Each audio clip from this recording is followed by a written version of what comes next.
আপনি বিদেশে থাকিয়া জীবনে যে কত বড় ভুল করতেছেন এটা নিজেও টের পাইতেছেন না। এরকম ভুল কখনো করবেন না। কি ভুলটা করতেছেন আমি বলতেছি।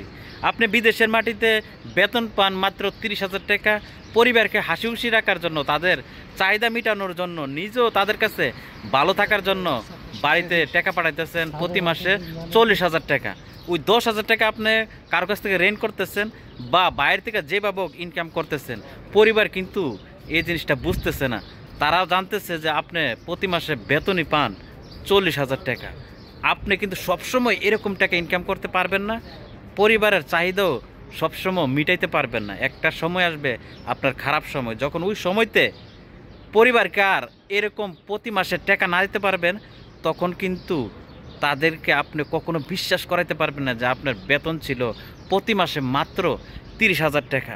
একটা সময় গিয়ে আপনি বিয়ে শাদী করবেন, নিজের ভবিষ্যতের কথা চিন্তা করবেন, ছেলে সন্তানের কথা চিন্তা করবেন, তখন কিন্তু পরিবারকে ঠিকঠাকভাবে ওইরকম টাকা পয়সা দিতে পারবেন না। তখন কিন্তু আপনি সবার কাছে একজন অপরাধী হয়ে যাবেন। সারাটা জীবন যে তাদের চাহিদা মেটানোর চেষ্টা করলেন, তারা নিমিষেই সেইটা বইলা যাইব।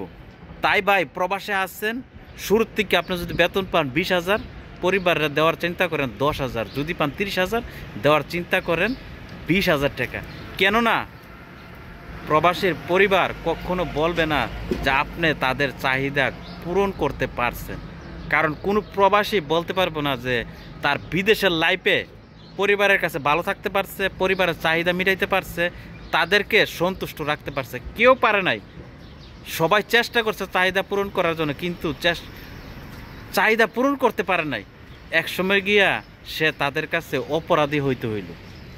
তাই বিদেশে আছেন, এরকম ভুল কখনো করবেন না।